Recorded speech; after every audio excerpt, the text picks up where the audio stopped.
My friends, when you and I come together in an atmosphere of spiritual inquiry, it is always with the hope that something deeper than words will take place. For words themselves have no power. Thoughts have no power.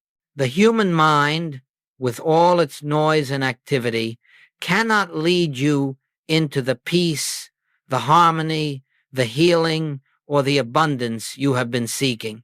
And it is precisely this misunderstanding that has caused so much disappointment on the spiritual path. You see, for generations we have believed that the mind is the instrument by which life is changed. We have been told that if we think rightly, speak affirmations, hold the correct images, or discipline the mind sufficiently, we will reach spiritual fulfillment. But I say to you, that which begins in the human mind remains bound to the human mind, and the human mind is never the creator, it is never the source. The mind is an avenue of awareness, nothing more. It is not a power, neither for good nor for evil. It cannot heal you. It cannot supply you. It cannot save you from fear or from lack. And the more earnestly you try to use the mind to obtain spiritual results, the more you bind yourself to the very limitation you wish to escape. Now, I know that many have turned to mental practices with sincerity and devotion. Many have repeated affirmations, visualized outcomes, denied appearances, and attempted to manipulate thought. Some have had temporary results, yes, but temporary results are not spiritual law. Temporary results are not the revelation of God. They are merely the shifting of shadows on the screen of consciousness, while the light behind the screen remains untouched. And so I invite you now to consider something very gently, very quietly. If the mind is not the creative center, if the mind cannot bring forth harmony, then what is the purpose of all this mental labor we have been doing? Why are we weary? Why have we pushed and strained and affirmed and denied and still found ourselves standing in the same place with the same fears, the same doubts, the same sense of separation? It is because you have been trying to reach the infinite with a finite instrument. You have been trying to touch the eternal with that which passes away. You have attempted to use the intellect to reach what can only be known in the depths of the soul. All spiritual truth begins with this recognition. The mind is not the self. The mind is merely the servant of the self. And as long as you believe that the mind can create, attract, or manifest, you will remain separated from the very presence that already is your fulfillment. When the Master said, "I can of mine own self do nothing," he was not speaking of weakness. He was revealing a great secret. The personal, human sense of self, including its thoughts, its willpower, its affirmations, has no authority in the spiritual realm. The human self is not the doer. The human mind is not the creative power. The Father within the infinite invisible presence is the only power. And so, my friends, if you have struggled, if you have prayed for results, if you have worked with the mind and found yourself exhausted, let us lay aside that burden now. Let us set aside the belief that mental activity can open the door to God. For the door to God does not open outward. It opens inward, and it opens not through thought, but through silence. Not through effort, but through surrender. Not through affirming what you believe should happen, but through recognizing what already is. In this moment, you can begin to sense a profound shift. You can begin to feel that the answer to your longing does not lie in mental striving, but in spiritual resting. You are not here to manipulate the universe into giving you peace. You are here to awaken to the truth that peace is already the nature of your being. You have not been seeking too little. You have been seeking in the wrong place. And so, as we begin this journey together, let us understand clearly Mental techniques cannot give you what you seek, because what you seek is not a mental condition. It is a spiritual realization. It is the recognition of the presence that lives you, moves you, sustains you, and expresses as your very being. It is to this presence that we now turn, not with thought, but with awareness, not with effort, but with receptivity, not with desire, but with recognition. And as we proceed, you will discover why the silence, this holy, living silence, is the only true doorway to spiritual transformation. My friends, as we proceed on this path of spiritual discovery, we must look honestly, tenderly, and without judgment upon the efforts that so many have made in their search for freedom. For I have met thousands throughout the years, students, seekers, sincere individuals who have labored with the mind until they were weary, exhausted, discouraged. They followed practices that promised abundance, healing, success, and spiritual power, and yet they remained unsatisfied, longing, still burdened with the same problems they hoped to escape. And so it becomes necessary not to condemn these efforts, but to understand why they fail. You see, when the world speaks of manifestation, it places the human mind at the center of creation. It says, think this and you will attract it. Visualize this and it must appear. Affirm this and the universe will obey. But all such teaching begins with a false premise: the belief that the mind is a creative force capable of shaping the spiritual universe. If you examine this practice honestly, you will see why it leads to exhaustion. Manifestation requires constant vigilance. You must watch your thoughts, correct your thinking, rebuild your images, guard against negativity, push away fear, maintain a mental picture at all times. Such a life quickly becomes a strain because the mind is a restless instrument. It cannot hold one idea without losing another. It cannot remain fixed on the absolute while wrestling with the appearances of the world. And so the individual becomes divided, torn between the effort to maintain a mental state and the fear that one wrong thought will undo everything. Can you see the impossibility of it? You are trying to lift yourself by your own bootstraps, trying to use the human self to transcend the human self. You are asking the mind to give you what only spirit can give, and in your earnest striving, you unknowingly deepen your sense of separation. Mental manifestation fails for another reason. It keeps you turned outward, always reaching for a condition, a result, an improvement in the picture of life.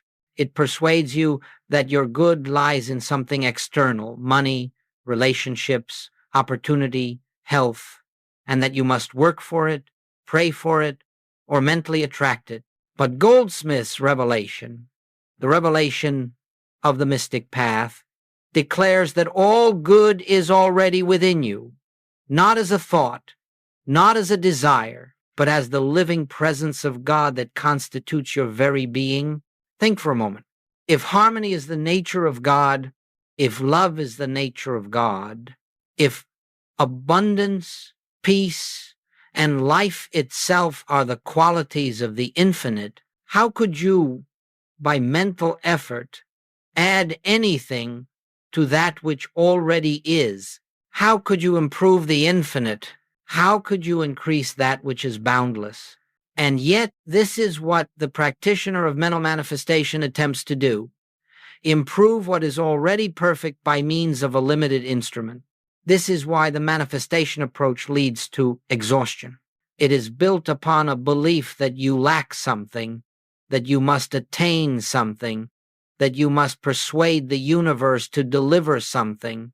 That belief alone is sufficient to keep you forever seeking. But the spiritual path is not a path of seeking. It is a path of recognizing. The moment you believe you must attract abundance, You have denied the spiritual fact that abundance is already the expression of your being. The moment you try to mentally create healing, you have accepted the lie that the eye of you can be sick. The moment you try to manifest love, you have forgotten that God, the very substance of love, is your identity. And so this mental approach becomes a circle without end. One desire fulfilled is followed by another. One demonstration is pursued by the next. One fear overcome is replaced by a new fear. One success brings a greater anxiety of losing it. There is no rest there. There is no peace there. There is only striving. And gradually, the seeker becomes spiritually fatigued. They grow tired of fixing life, tired of watching their thoughts, tired of maintaining affirmations, tired of trying to force the universe to respond. This exhaustion is not a failure. It is a turning point. For when the mind has reached its limit, when the individual has done everything they know to do and finds no lasting freedom, only then are they ready to hear the quiet whisper, "Cease your striving. The Father within doeth the works." Here, the spiritual journey truly begins. Not where we manifest something, but where we relinquish all attempts to make life conform to our desires. Not where we use God as a helper, but where we awaken to God as our very self. Not where we shape reality with thought, but where we rest in the reality that already is. And so, the rise of spiritual exhaustion is not a tragedy, it is a blessing. It is the moment when the seeker discovers that the mind cannot lead them further. It is the doorway through which one steps into the vast and silent kingdom within the kingdom where all true transformation unfolds without effort. This is the great turning point of the path, and it prepares us for the deepest truth of all. My friends, there comes a moment on the spiritual path when the seeker, having exhausted all mental effort, begins to sense a stillness that was not previously noticed. It does not announce itself. It does not demand attention. It is simply there, quiet, unchanging, ever-present, waiting for recognition. This stillness is not the silence of inactivity. It is not the absence of sound, nor the quiet between thoughts. It is the silence of being itself, the living, breathing presence that exists beneath every appearance, beneath every condition, beneath every thought and emotion. It is in this sacred silence that all true healing takes place. You see, the spiritual universe is not composed of matter, nor of thoughts, nor of human beliefs. It is composed of spirit, pure, infinite, indivisible, and the activity of spirit is not noisy. It does not rush, nor struggle, nor strain.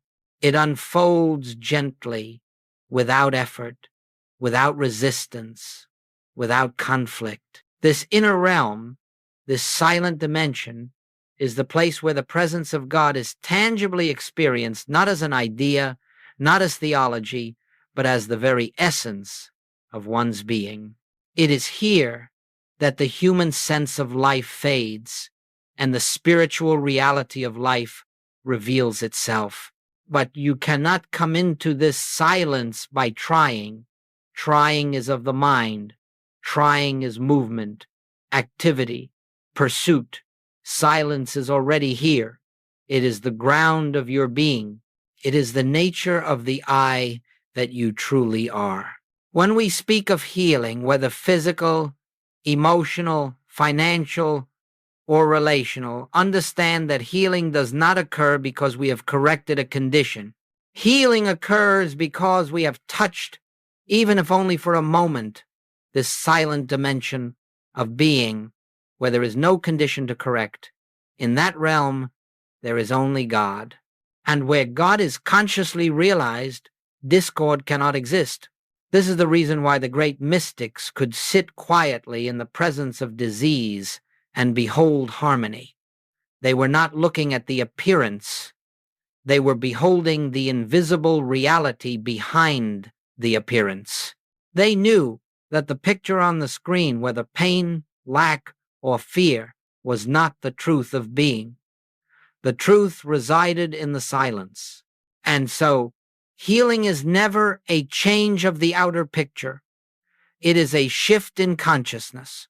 It is the moment when the personal sense of I, the frightened, striving, limited self, dissolves into the realization that I is God in expression. When that recognition dawns, even faintly, healing is inevitable. This silent dimension is not far away. It is not hidden behind years of practice or layers of discipline. It is closer than breath. It is the awareness in which all thoughts arise, the background of every moment. It is the presence that knows your need before you speak it, because it is the very life living as you.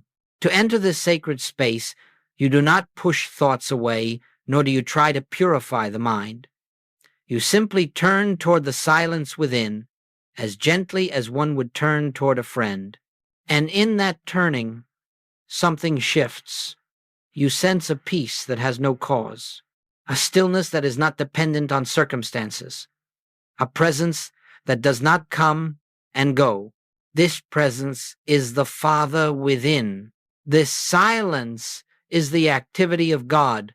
This stillness is the spiritual universe in operation.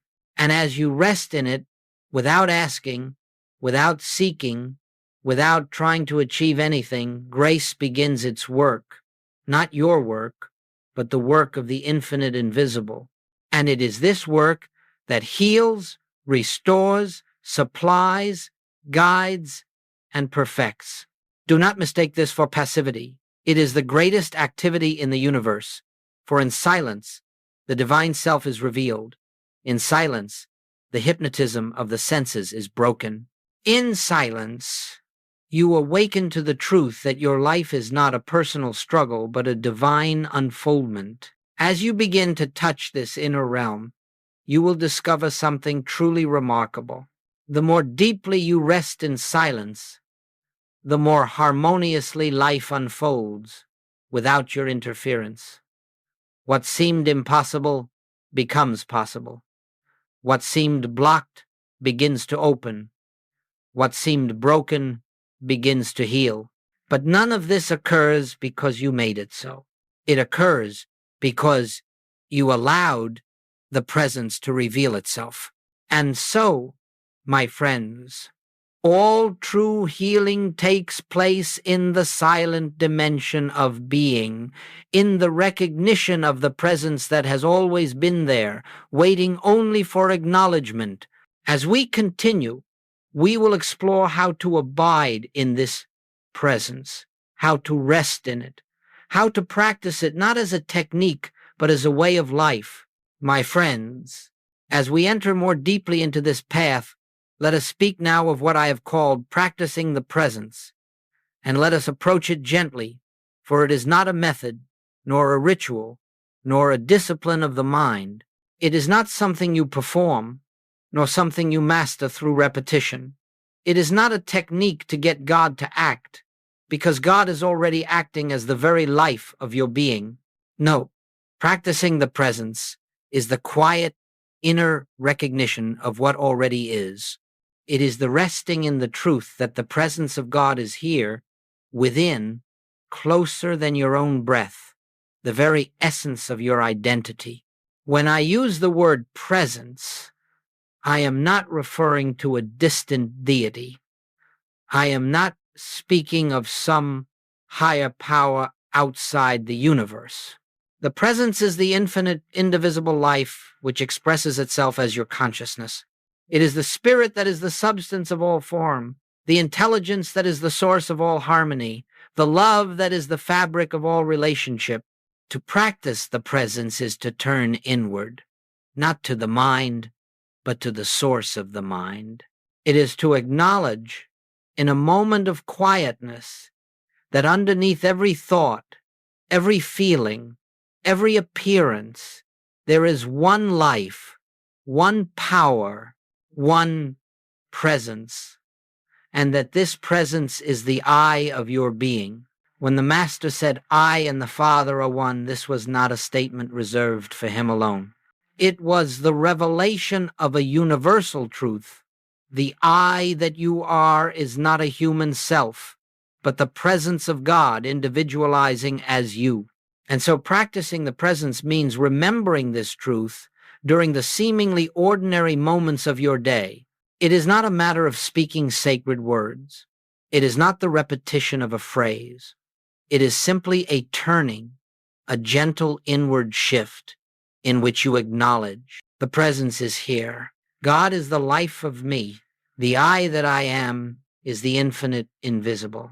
This recognition may last only a second, but that second is enough. For in that moment, the personal sense of self loosens its grip, and the true self shines forth. In that moment, fear has no foothold, because you are no longer seeking God, you are dwelling in God. You are abiding in the realization of oneness. To practice the presence does not require withdrawing from the world. It does not require long hours of meditation or isolation. It requires only the willingness to pause inwardly and step out of the belief that you are a personal mind operating in a material universe. Think of it this way. The presence is always here, but we are seldom attentive to it. We are absorbed in activity, thought, emotion, reaction. Practicing the presence is the act of remembering what is true behind all these appearances. Perhaps you are driving, a moment arises, be still. Perhaps you are preparing your meal, a moment arises, turn inward. Perhaps you are speaking with another, a moment arises, remember the presence shining as both of you. These moments, though brief, accumulate. They soften the ego. They dissolve fear. They lift consciousness out of its human sense and into the intuitive knowing of the infinite. And gradually you discover that the presence is not something you visit, it becomes the atmosphere in which you live. Now, I must tell you something important. If you try to practice the presence to change a condition, you have missed the essence. The presence is not a tool for solving problems. It is the truth of your being. And as you know this truth, the problems dissolve not because you changed them, but because you ceased believing in their power. In a moment of silent recognition, the veil of the personal self thins. You sense a peace that has no cause. You feel a warmth that is not emotional but spiritual. You recognize a life living itself through you. And in that recognition, the spiritual law takes over. You do not have to make the presence do anything. You do not have to coax it, guide it, or instruct it. It knows its own business. It is harmony. It is abundance. It is health. It is peace. Your part is only to recognize it, to acknowledge it, to rest in it, to dwell silently in the assurance that the presence goes before me. The presence accompanies me. And the presence is the essence of all that concerns me. This is the true meaning of practicing the presence. Not activity, but awareness. Not effort, but surrender. Not seeking God, but knowing that God is the very life that is living you. As we continue, you will see how this simple recognition becomes the most powerful force in your experience, changing not only the inward state, but the outward expression of your life. My friends, when we speak of the activity of the silence, this inner resting in the presence, you may wonder, how is it that simple awareness, without effort, without intention, can transform the outer circumstances of my life? And the answer is this: the outer world is not a cause but an effect. It is not the source of your experience, but the expression of your state of consciousness. Everything that appears in your life, your relationships, finances, health, opportunities, challenges, arises as the outpicturing of consciousness. not the personal human consciousness filled with fears, history, opinions, and beliefs, but the deeper consciousness, the one which is the presence and activity of God. You see, we have long believed that we must change the outer picture in order to attain harmony. We try to fix the body, correct the finances, improve our relationships, and arrange the world to fit our expectations. But the spiritual path reveals that all such efforts are in vain. The outer picture is nothing more than a shadow. It has no substance of its own. And no matter how you struggle to rearrange that shadow, it continues to reflect the consciousness behind it. This is why practicing the presence becomes the most powerful work you can do, because it shifts consciousness itself. And when consciousness shifts, the picture must shift also, without strain, without force, without manipulation. Consider for a moment a simple illustration. When the sun rises, darkness does not resist. It does not argue. It does not fight for survival. It vanishes simply because light reveals itself. So it is with the presence. Fear dissolves in the presence not because you chase it away, but because the light of truth renders it powerless. Lack dissolves not because you acquire more things, but because you awaken to the fact that abundance is the nature of God, and God is the substance of your being.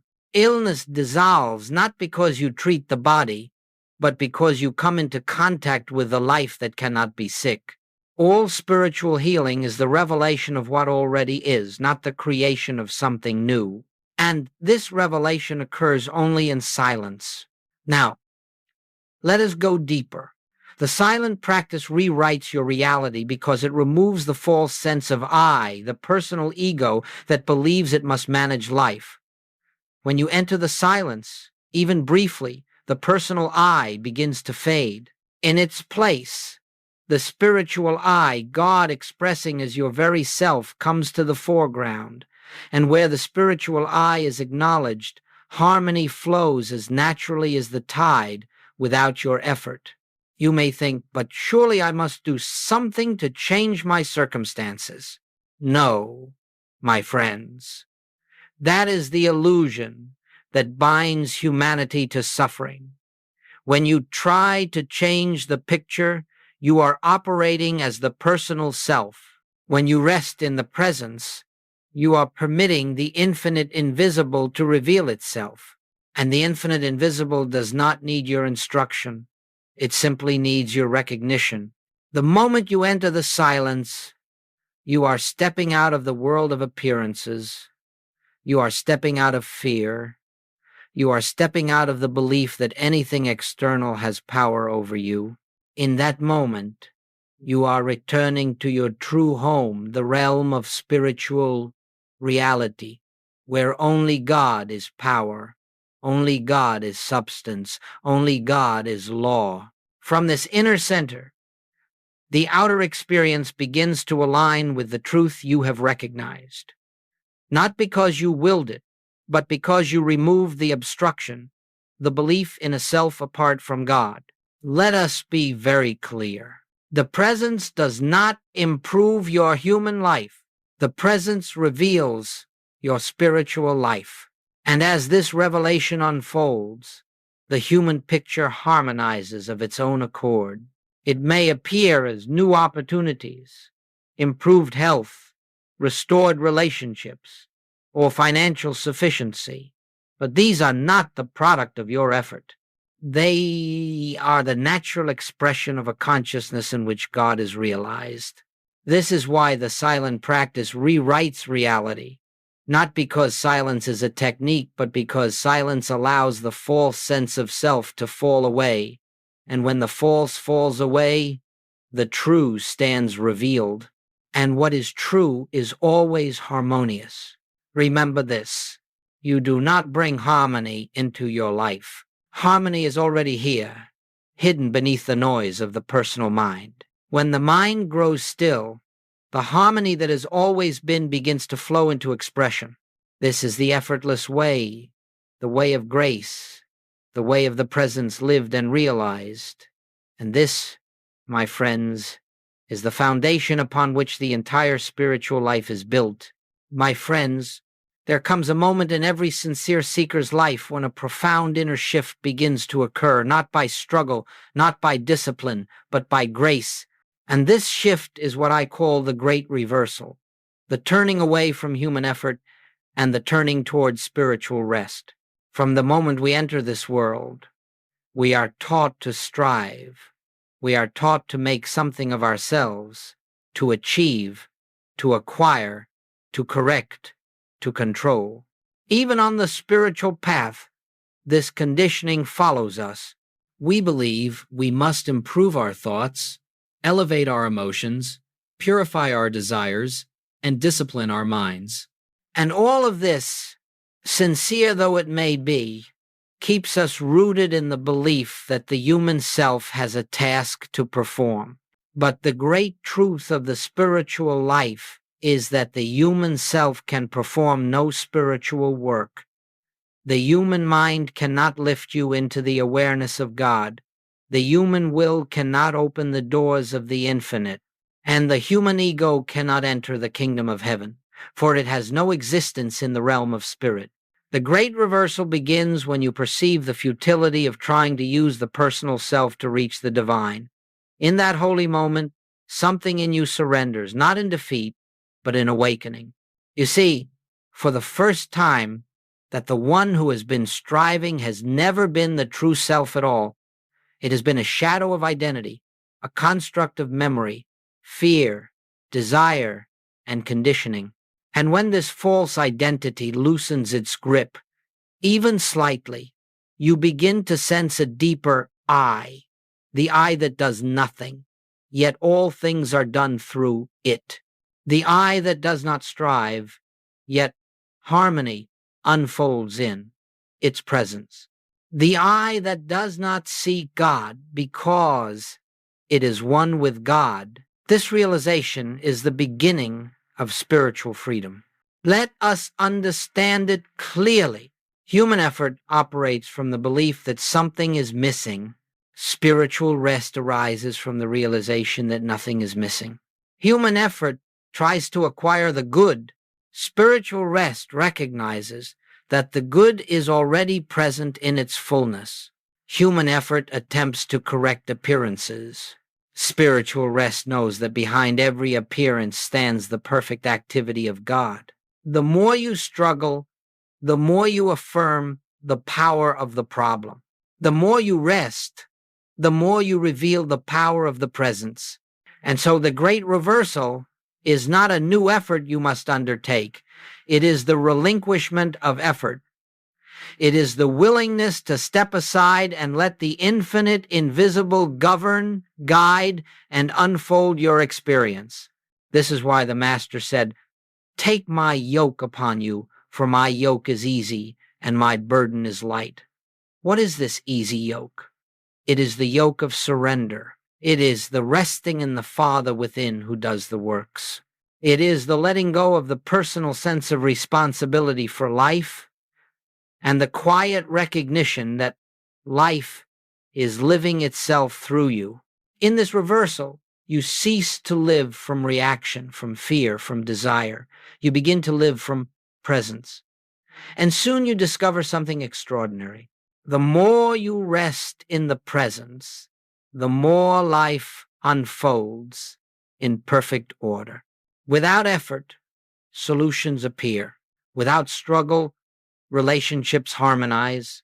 Without planning, opportunities arise. Without force, the right actions become clear. This is not passivity. This is the highest form of activity. For spiritual rest is not the stillness of inaction, it is the stillness of alignment with the infinite. In this stillness, you become a transparency for God to express. And that expression is always intelligent, always loving, always harmonious. Let me say this plainly. When the great reversal occurs within you, you do not become inactive. You become non-reactive. You do not withdraw from life. You enter life more fully, but without anxiety. You do not stop acting. You stop acting from fear and begin acting from grace. What we call miracles are simply the natural functioning of life when the personal self is no longer obstructing the flow of the divine. And all of this begins the moment you allow yourself to rest, not in resignation, but in recognition. The presence knows what you need before you ask. The presence knows how to guide your steps. The presence is the substance of your health, the source of your supply, the peace of your relationships, the direction of your path. And when you cease trying to manage life, you discover that God life has already been managing everything perfectly. This is the great reversal. From effort to rest, from doing to being, from striving to surrender, from personal sense to the infinite presence. And once this reversal takes place, the spiritual journey becomes one of ease, of grace, of quiet unfoldment, for nothing is left for the human self to accomplish. God becomes the only activity, the only power, the only presence. And you simply rest trusting, listening, abiding. My friends, let us now come to the heart of this journey, the silence. Not the silence created by closing the door, not the silence of withdrawing from activity, but the silence that exists beneath all sound, beneath all thought, beneath all striving, the silence that is the presence of God. Many have asked, how do I enter this silence? And I must answer with great gentleness. You do not enter the silence by doing anything. The silence is not a place you reach. It is the truth of your being that you uncover. It is not attained by effort. It is revealed by surrender. Let us begin very simply. Become aware, right where you are, of the simple fact that you exist. Not the thought, I exist, but the awareness of existence itself. Just that, without words, without analysis, just the quiet recognition. I am, before any thought arises, before any desire appears, before any concept of good or bad, right or wrong, there is this pure, silent awareness of being. That is the doorway. That is the presence. That is the I that is one with God. Do not attempt to hold this awareness. Do not try to deepen it. Do not attempt to force the mind to be still. Simply rest in the fact that something within you is already aware, already present, already alive. This inner awareness is not the human mind. It is the infinite invisible shining through the mind. It is the life of God expressing as your consciousness.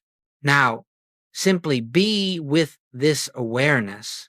If thoughts arise, let them come. If emotions surface, let them be. Do not chase them away. Do not try to quiet them. Allow them to pass like clouds drifting across the sky.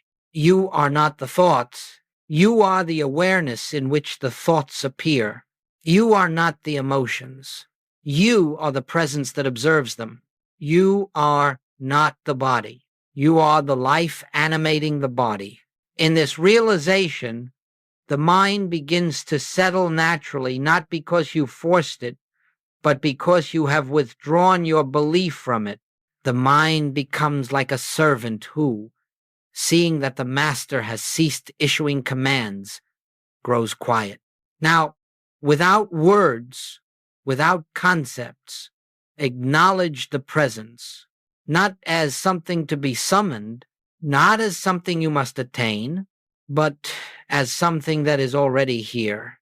Perhaps you sense a softening around the heart. Perhaps you sense a spaciousness within the mind. Perhaps you sense nothing at all.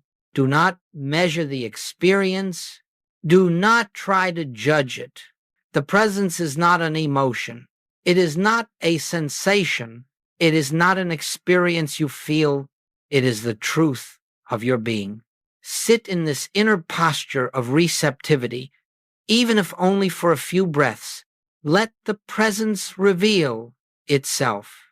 Let the silence speak its own message, for the still small voice of God is not heard with the ears, nor grasped by the intellect. It is sensed as a gentle assurance, a quiet knowing, a peace that is not of this world. This, my friends, is entering the silence. It is not a meditation technique. It is not a spiritual exercise. It is the return to your true self. It is the recognition that beneath the noise, beneath the activity, beneath the personality, there is a vast, boundless awareness in which all things arise and dissolve. And that awareness is the presence of God. As you rest here, something beautiful begins to happen. The personal self loosens. The mind unburdens. The heart opens. Fear begins to melt. And you feel, not emotionally, but spiritually, a sense that everything is already all right. For in the silence, you come face to face with reality, not the reality of appearances, but the reality of being, not the reality of problems, but the reality of presence, not the reality of effort, but the reality of grace. If you remain here only a moment, you have touched eternity. If you return here daily, your life will be transformed not by your doing, but by the activity of the infinite taking place within you. Let this be understood clearly. You did nothing. You accomplished nothing. You made no effort. You merely stepped aside and allowed the presence to reveal itself. This is the entire secret of the spiritual path: to rest, to listen, to be, and to let God be God in you. My friends, as you begin to taste the silence, even briefly, you will notice something remarkable. The silence does not stay in the meditation chair. It follows you. It accompanies you into the day. It permeates the ordinary moments, the simple tasks, the conversations, the relationships, the work you do quietly, invisibly, like the fragrance of a flower. And soon you discover that spiritual realization is not confined to sacred moments. It becomes the very atmosphere in which you live. This is what it means to live the truth. Living the truth is not a matter of repeating statements or applying principles or carrying spiritual ideas into your activities. It is not a practice of forcing yourself to stay positive or to deny the negative. Living the truth means abiding in the awareness of the presence behind all appearances. It means remembering again and again that the I which lives your life is not the personal sense of self, but the infinite invisible, the presence of God made manifest as you. Let us see how this unfolds in the practical moments of life. Suppose you face a challenge at work, a difficult decision, or a situation laden with pressure. The human tendency is to react, to analyze, to worry, to predict outcomes. But when you are living from the silence, there arises a pause, a moment of turning inward, a moment in which the presence is acknowledged, even if silently. The presence goes before me. The presence is my intelligence. The presence is the action taking place here. And in that moment, fear loses its momentum. Confusion begins to dissolve. You find yourself guided not by reasoning or calculation, but by an intuitive clarity that comes from a deeper place than thought. The decision you make carries the imprint of grace, not strain.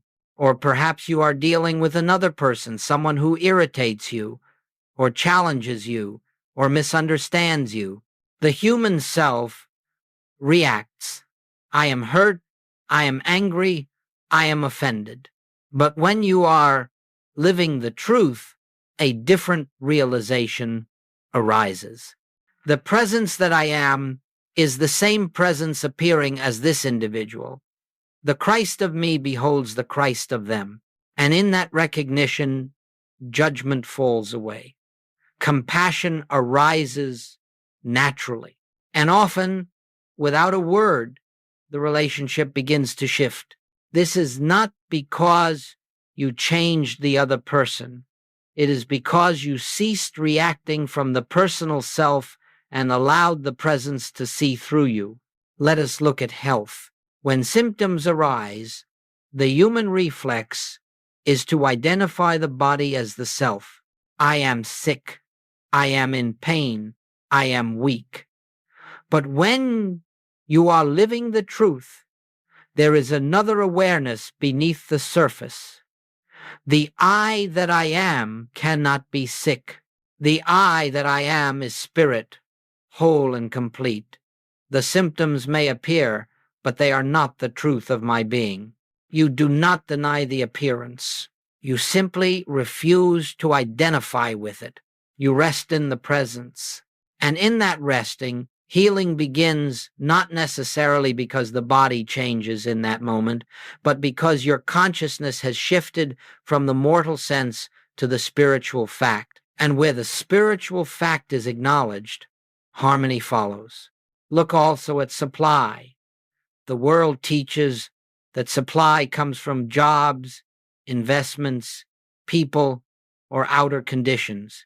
But when you live from the silence, you begin to see that supply is not something that flows toward you from the outside. Supply flows from the withinness of your being. It is the expression of the infinite source that is the I of you. When you rest in this truth, fear of loss begins to fade. Anxiety about the future loosens. You make decisions not from desperation, but from the calm assurance that the presence is your sufficiency in all things. And often, supply comes through channels you could never have imagined, not because you struggled, but because you trusted. Living the truth also transforms your sense of purpose. You no longer ask, what should I do with my life? Instead, you ask, what is the presence unfolding here? You cease trying to manufacture meaning and begin allowing meaning to reveal itself. You stop planning your life on the basis of personal ambition and begin letting the infinite express its purpose through you. And so your actions become more inspired, more harmonious, more aligned with the rhythm of spirit. You find yourself in the right place at the right time, meeting the right people, doing the right work, not because you arranged it, but because the presence opened the way. This is the effortless life. Not a life without activity, no, but a life without strain. Not a life without problems, but a life in which problems do not frighten you. Not a life without responsibility, but a life in which responsibility is met with grace, not anxiety. When you live from the silence, you discover that the presence is not something you visit from time to time. It becomes the center from which you live. It guides your steps, fills your words, inspires your actions, and sustains your peace. And gradually, the old sense of life as struggle, life as fear, life as effort, falls away. You awaken each morning not to a day of tasks, but to a day of unfoldment. You walk through each moment not as a personal self, but as the transparency through which God expresses. You rest each night in the assurance that the presence has lived your day and will live your tomorrow. This is living the truth. This is the fruit of silence. This is the life that unfolds when you surrender the personal self and let the presence be the doer. My friends, as we come to the close of this journey together, let us gather everything we have seen, everything we have touched, into a single realization. There is only one presence. There is only one power. There is only one life. And that one is the I of your being. From the beginning of this path, You may have believed that you were seeking something outside yourself, seeking peace, seeking healing, seeking God. But as you have traveled inward, as you have entered the silence, as you have surrendered the personal sense of self, you have discovered that the very one you sought has always been the one who was seeking. The God you prayed to, the source you longed for, the love you reached toward, was the very essence of your being. The spiritual journey is not a journey of becoming. It is a journey of remembering what was never lost, remembering who you have always been, remembering the presence that has lived your every breath, guided your every step, sustained your every moment. You are not returning to God. You are awakening to the truth that you never left. Let us reflect quietly now. Every attempt to heal yourself, every effort to improve your condition, every struggle to reach for something more, all of these arose from the belief that you were separate from the infinite. But now you understand. Separation was the dream. Oneness is the reality. When you rest in the silence, you feel this oneness, not as an idea, not as a philosophy, but as the living presence of God within you. It is the gentle assurance that all is well, and all has always been well, even when appearances declared otherwise. My friends, never again place your faith in the outer world. Never again believe that circumstances have power over you. Never again imagine that your good lies in people, things, or conditions. Your good lies in the presence. Your peace lies in the presence. Your healing lies in the presence. Your abundance lies in the presence. Your entire life is the unfoldment of this presence, and this presence is the I that you are. If ever you feel fear, return to the silence. If ever you feel lost, return to the silence. If ever you feel lacking, return to the silence. If ever the world seems overwhelming, return to the silence. Not as a technique, not as an escape, but as a recognition that the silence is your true home, the home of your real identity, for the presence will meet you there, not with words, not with visions, but with a peace that surpasses understanding, a love that needs no explanation, a wisdom that guides without effort. Let this be your final knowing from our time together. You do not walk this path alone. You have never walked alone, for the presence that walks beside you is the presence that walks as you. And so, when you rise from your chair, when you return to your work, when you meet your family, when you enter the world again, do not leave the silence behind. Carry it with you, softly, gently, until the boundary between silence and activity dissolves, and you realize that all of life is lived in God, and God is lived as you. Let this truth rest in your heart. The I that I am is the infinite presence expressing itself. There is nothing to fear, nothing to fix, nothing to attain, only the continual unfolding of the one life that is your life. May you abide in this knowing. May you rest in this presence. May you walk in this light, and may the silence reveal to you, moment by moment, the fullness of who you truly are.